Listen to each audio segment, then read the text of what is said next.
ang official residence ng Pangulo.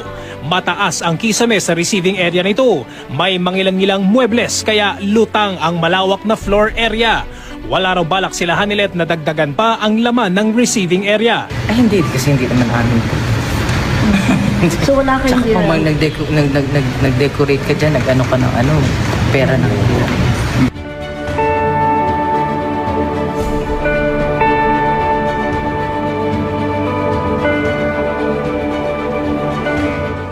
Two years later.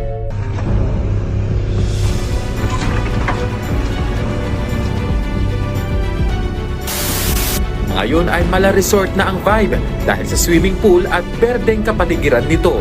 Ayon sa arkitekto nito, mismong si First Lady Luis Araneta Marcos ang may ideya kung paano pagagandahin ang presidential residence. Flashback.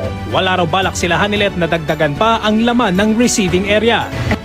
Ay hindi, kasi hindi naman amin po.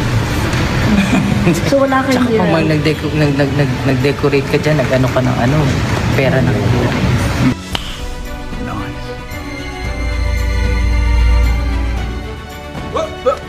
Mismong si First Lady Luis Araneta Marcos ang may ideya kung paano pagagandahin ang presidential residence. Pati na racing simulator na madalas daw gamitin ni Presidential son Vincent Marcos